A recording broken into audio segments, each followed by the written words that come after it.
You were just born in the United States. Bad news. So was your hospital bill. In most countries, new parents get a baby and a good luck. In America, they get a baby and a bill, sometimes over $18,000, even with insurance. Without insurance, good luck. You land in one of 50 states. That's like 50 small countries stuck together. Born in California? Hope you like high prices and earthquakes. Born in Mississippi? People there have shorter lives on average than almost anywhere else in the country. Same flag, very different life. America is one of only 2 countries on earth that doesn't promise new moms paid time off after having a baby. So your mom might be back at work before you can even hold your own head up. And just to round out your welcome package, depending on the state, you might already owe the hospital a newborn screening fee before you've left the building. You haven't done anything yet. You're just lying there. And somehow, you're already in debt. You grow up watching cartoons with sugary cereal ads in between. You don't even know what buying things means yet, and companies are already trying to sell to you. Around age 5, you do your first lockdown drill at school. Not a fire drill, a drill for if someone with a gun walks in. You're 5. This is just a normal Tuesday now. You'll grow up in a country with more guns than people. There are about 393 million guns owned by regular people, but only about 335 million people total. Your neighbor might own more guns than kids. Statistics say he probably owns both. Good news though, you get a backyard, bike rides, and Saturday cartoons. Just hope your street has sidewalks. In a lot of America, it doesn't. Roads are built for cars, not for the kids who live there. Also, somewhere around this age, you learn that recess is a privilege, not a guarantee. Some schools have cut it short to make more time for test prep. You're 7 years old and already losing playtime to standardized testing. The system's basically training you for office life before you've lost all your baby teeth. You start school. Quickly, you learn something unfair. How good your school is depends on how much money your neighborhood has. Schools get a lot of their money from local property taxes. Rich area? Nice school. Lots of clubs.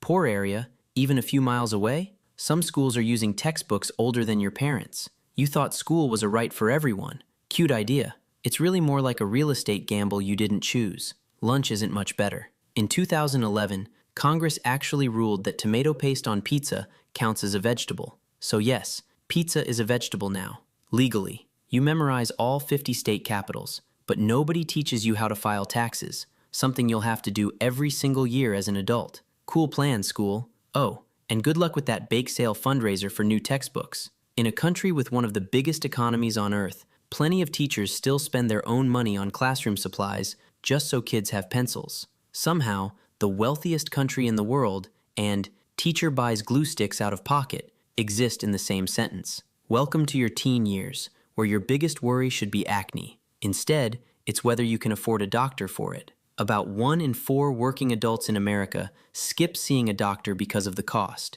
So you just Google your symptoms and panic instead. You get your driver's license, because outside a few big cities, there's barely any public transportation. No car means no real way to get anywhere. It's not a backup option. It's the only option. By 16, colleges are already mailing you ads. Some cost more per year than entire houses cost in other places. The average student ends up with about $38,000 in debt. You haven't even picked a major, and you already owe money like you bought a car. But hey, small win. You get prom, football games, and real teenage freedom. Just try not to think about that debt cloud following you around. You turn 18. Now you can vote. You can be sent to fight in a war. You can sign contracts. But in most states, you still can't legally buy a beer for 3 more years. Make that make sense. Maybe you go to college. Maybe you don't. Either way, college prices have grown way faster than normal prices since the 1980s. And here's the kicker. The minimum wage has been stuck at $7.25 an hour since 2009. Over 10 years, no raise, while rent kept climbing like it had somewhere important to be. You get your first apartment and learn the joy of first month, last month, plus deposit. That means you need 3 months of rent just to get a key. Welcome to adulthood. The easy part is already over. And once you're in, get used to checking your bank account before grocery shopping like it's a religious ritual. Eggs, milk, bread. Somehow this is now a strategy game. Great, you got a job. Now you just have to survive American healthcare, which is usually tied to that same job. Lose the job, lose your health coverage. It's like a horror movie where the monster is an email that says, "You're laid off." If you're lucky, you get 2 weeks of vacation a year. America is the only rich country with no law requiring paid vacation or sick days. Meanwhile, people in France get a whole month off by law. You're drinking gas station coffee at 7 a.m. because you already used your one sick day on an actual flu. You start saving for retirement. Here's a twist. About half of Americans have barely saved anything for it. Social Security is supposed to help, but it's expected to run low on money sometime in the 2030s. So you're saving for a system that might not fully be there when you need it. Medical bills are one of the top reasons American families go broke. You can eat healthy, exercise, never smoke, and still get crushed by one hospital bill because you tripped on a curb. Nature doesn't care how much money you have either. Hurricanes hit the coast. Wildfires burn the West. Tornadoes regularly tear through the middle of the country. There's literally a region nicknamed Tornado Alley. You don't choose your disaster. It chooses you. And then there's infrastructure. Bridges, roads, water pipes. American engineers have graded the country's infrastructure at a C- overall. You're paying rich country taxes for, hope this bridge holds, quality roads. On top of that, gun violence is one of the leading causes of death for American kids and teens. No other rich country has numbers anywhere close to that. Let that sit there for a second. So what's next? Depends who you ask.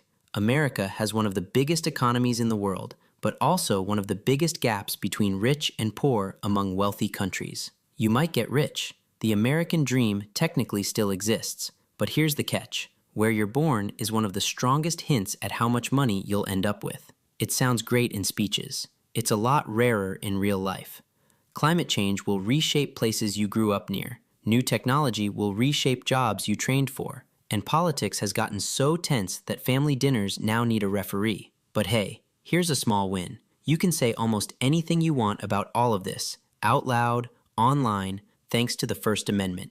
So you've got that, free speech, while stuck in traffic, paying off loans, and Googling a weird bump on your arm. So that's the deal. You were born in a country full of big opportunity, big diversity, and big new ideas, wrapped in big medical bills, a scary number of guns, and a minimum wage that hasn't moved since smartphones were still kind of new. You'll work hard, pay your taxes, dodge a hurricane or two, and maybe, just maybe, live the dream. Or you'll just live paycheck to paycheck. Either way, welcome to America. Population, 335 million. Healthcare plans that actually cover you? Somehow, still fewer.